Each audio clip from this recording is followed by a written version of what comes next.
Seigneur, viens vite à mon secours. Gloire au Père, au Fils, au Saint-Esprit, maintenant et toujours. Dans les siècles des siècles, Amen. Alléluia.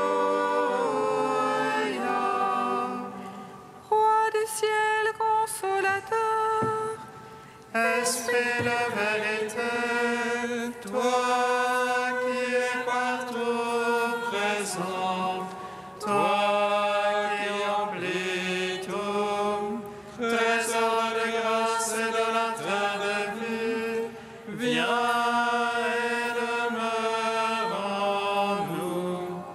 Purifie-nous de toute souillure et sauve nos âmes.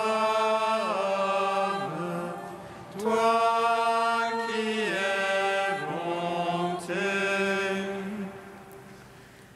Roi du ciel consolateur, Esprit de vérité, toi qui es partout présent, toi qui emplis tout, trésor de grâce et donateur de vie, viens et demeure en nous. Purifie-nous de toute souillure et sauve nos âmes. Toi qui es bonté. Malgré, laissez-les poser sur le tombeau. Et les soldats gardant ton corps immaculé, tu es ressuscité le troisième jour, donnant la vie au monde, Dieu sauveur.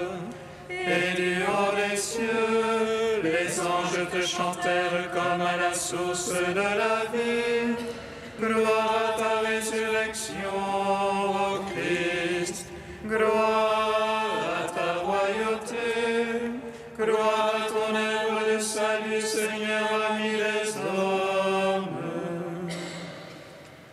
Malgré, laissez-les poser sur le tombeau, et les soldats gardant ton corps immaculé, tu es ressuscité le troisième jour, donnant la vie au monde, Dieu sauveur. Et du haut des cieux, les anges te chantèrent comme à la source de la vie. Gloire à ta résurrection, ô Christ. Gloire à ta royauté.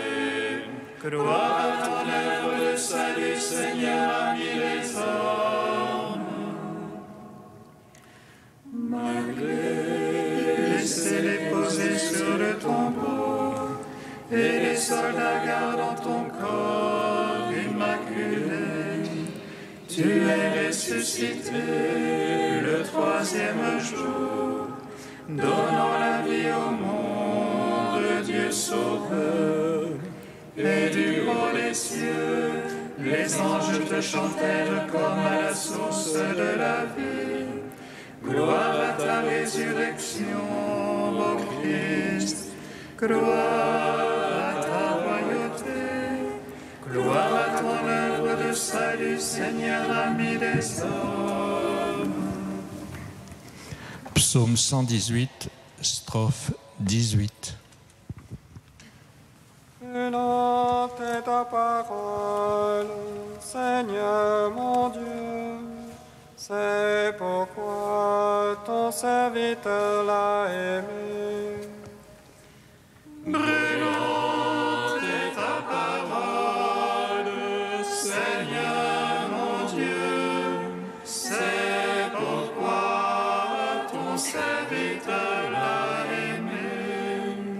Ô juste que tu es, Seigneur, droiture que tes jugements. Tu imposes comme justice ton témoignage, comme entière vérité. Le zèle de ta maison me consume. car mes oppresseurs oublient ta parole. Ta promesse est éprouvée entièrement. Ton serviteur la chérit. Chétif que je suis et méprisé, je n'oublie pas tes préceptes. Justice éternelle que ta justice, vérité que ta loi. Angoisse, oppression m'ont saisi, tes ordres font mes délices. Justice éternelle que ton témoignage, fais-moi comprendre et je vivrai. Gloire au Père, au Fils, au Saint-Esprit, pour les siècles des siècles. Amen. Brûlante est ta parole, Seigneur mon Dieu, c'est pourquoi ton serviteur l'a aimé. Psaume 122. Les yeux levés vers toi, Seigneur, tes serviteurs attendent ton retour. Les yeux levés vers toi, Seigneur, tes serviteurs attendent ton retour. Vers toi j'ai les yeux levés, qui te tiens au ciel. Les voici comme les yeux d'esclaves, vers la main de leur maître, Comme les yeux d'une servante, vers la main de sa maîtresse. ainsi nos yeux vers le Seigneur notre Dieu,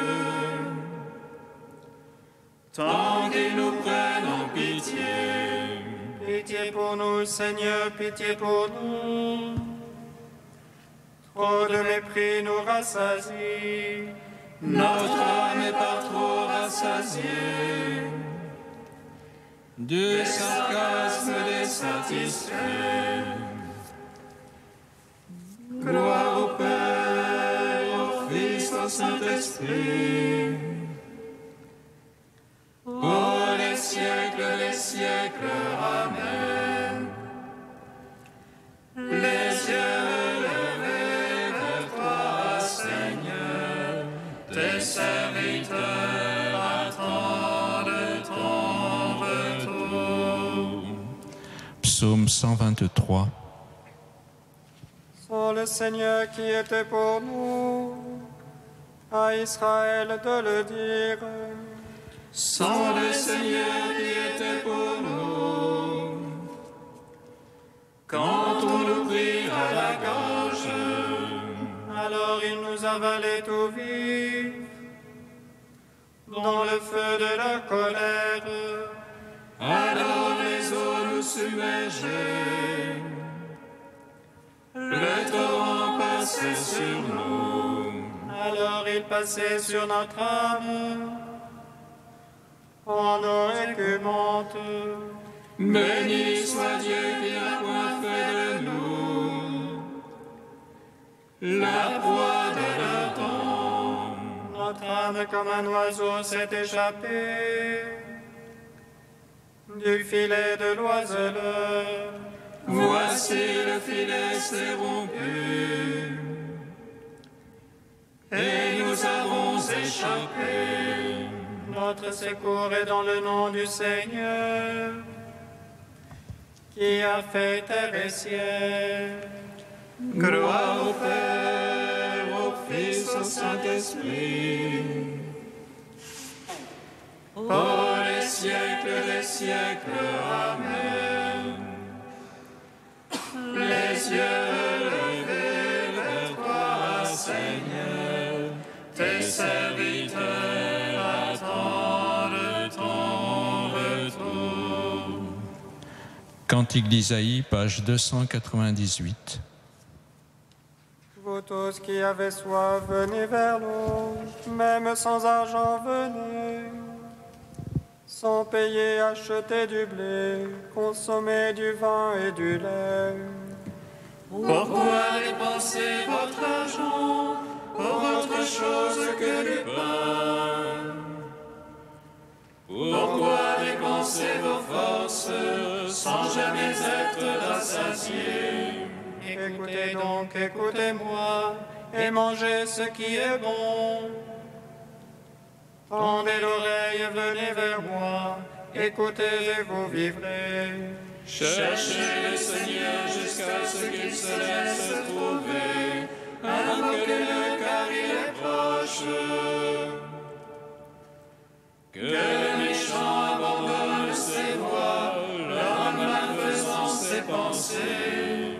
Qu'il retourne vers le Seigneur, qui lui montrera sa tendresse. Qu'il aille vers notre Dieu, lui se surpasse pour pardonner. Ô est le ciel au-dessus de la terre, et les voies au-dessus de vos voies. Autant l'un est élevé au-dessus de l'autre, autant mes pensées au-dessus de vos pensées. Comme les cieux descendent pluie et neige, et n'y remontent pas sans avoir arrosé la terre. La voie fécondée fait germer, pour qu'elle donne la sémence puis le pain. Ainsi fait la parole sortant de ma bouche, elle ne revient pas sans résultat. Sans avoir exécuté ce qui me plaît, elle réussit sa mission. Rendons gloire au Père Tout-Puissant, à son Fils Jésus-Christ le Seigneur. Par l'Esprit qui habite en nos cœurs, pour les siècles des siècles. Amen.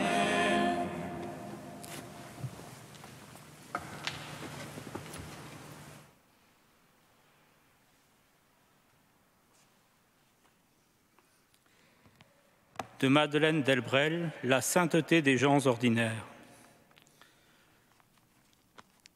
Dans les couvents, souvent, on fait des préparations à la mort. Nous n'avons pas le temps de les faire, mais nous sommes quand même sagement préparés. C'est la vie qui nous prépare à mourir, et elle connaît bien son métier. Il suffit de l'écouter, de la voir, de la suivre. Elle nous explique la mort petitement ou grandement selon les jours. Quelquefois sans nous faire du tout de mal, d'autres fois en nous disloquant de douleur, quelquefois en soulignant nos petites morts quotidiennes, d'autres fois en étendant morts ceux que nous aimons le plus que nous-mêmes. La mort, elle s'apprend à chaque arrachement définitif des bien-aimés. Car même quand la foi et l'espérance réunies, et même notre charité par eux, affirment notre joie de les savoir rendus, nous restons avec notre sang qui proteste, avec notre chair creusée, lésée et cette horreur de la terre, du noir et du froid qui fait pleurer même Jésus. La mort, elle s'apprend certains soirs, entre veille et sommeil. Elle nous révèle son guet, tapis au creux de nous, et nous sommes surpris d'avoir tant besoin de courage. La mort, on n'a pas besoin d'être poète pour l'apprendre à chaque soir, à chaque octobre, avec le vieux chien qu'il faut piquer et ces étranges petits cadavres de mulots ou de lézards aplatis sur les routes par les roues des autos. La vie, c'est notre maîtresse de mort, mais à son tour, la mort nous devient maîtresse de vie. Comme la mère souffre l'enfantement de ce qui naît, ainsi portons-nous notre mort commencée et bientôt finie, comme notre propre et définitif enfantement. Mais il s'agit de bien naître chaque fois où nous mourrons, de naître un peu quand nous mourrons un peu, et de naître beaucoup quand nous mourrons beaucoup. Il s'agit, dans cette fréquentation de la mort, d'apprendre à fréquenter la vie. Il s'agit d'ouvrir nos yeux de foi là où nos propres yeux demeurent en faillite. De même qu'en regardant notre jardin, nous ne sommes pas consternés par le jaunissement d'un brin d'herbe, soyons assez intéressés par les siècles des siècles pour que le temps de notre vie nous indiffère et pour que tout ce que nous aimons soit déjà transféré dans une éternité tranquille. Ainsi apprendrons-nous à mourir de mort pour vivre de vie authentique.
Seigneur, tu as sauvé mon âme de la mort.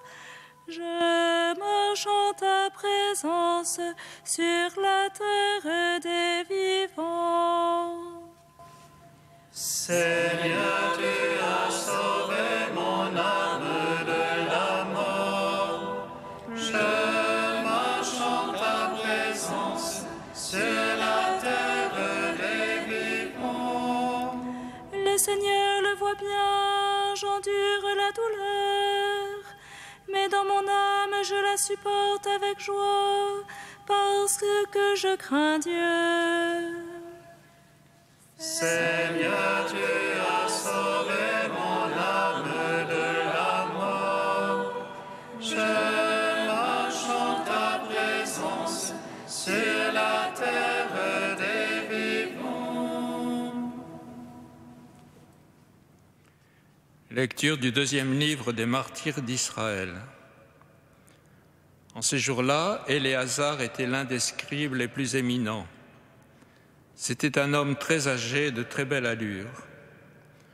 On voulut l'obliger à manger du porc en lui ouvrant la bouche de force.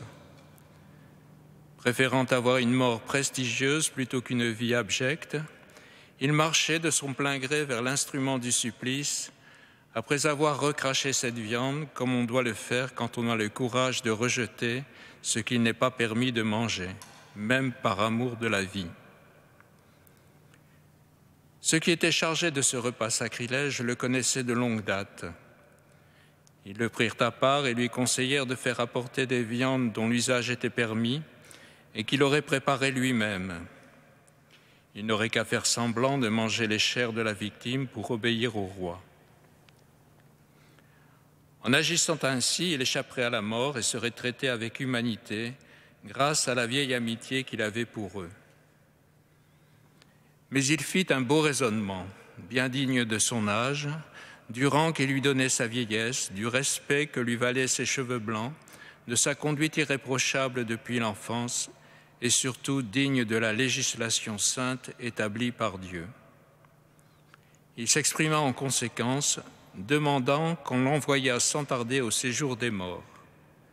Une telle comédie est indigne de mon âge, car beaucoup de jeunes gens croiraient qu'Éléazar, à 90 ans, adopte la manière de vivre des étrangers. À cause de cette comédie, par ma faute, ils se laisseraient égarer eux aussi. Et moi, pour un misérable reste de vie, j'attirerai sur ma vieillesse la honte et le déshonneur. Même si j'évite pour le moment le châtiment qui vient des hommes, je n'échapperai pas, vivant ou mort, aux mains du Tout-Puissant. C'est pourquoi, en quittant aujourd'hui la vie avec courage, je me montrerai digne de ma vieillesse et en choisissant de mourir avec détermination et noblesse pour nos vénérables et saintes lois, j'aurais laissé aux jeunes gens le noble exemple d'une belle mort. » Sur ces mots, il alla tout droit au supplice. Pour ceux qui le conduisaient, ces propos étaient de la folie. C'est pourquoi ils passèrent subitement de la bienveillance à l'hostilité. Quant à lui, au moment de mourir sous les coups, il dit en gémissant : « Le Seigneur, dans sa science sainte, le voit bien. Alors que je pouvais échapper à la mort, j'endure sous le fouet des douleurs qui font souffrir mon corps. Mais dans mon âme, je les supporte avec joie parce que je crains Dieu. » Telle fut la mort de cet homme. Il laissa ainsi non seulement à la jeunesse, mais à l'ensemble de son peuple, un exemple de noblesse et un mémorial de vertu. Gloire et louange à toi, ô Dieu vivant. Gloire et louange à toi, ô Dieu vivant.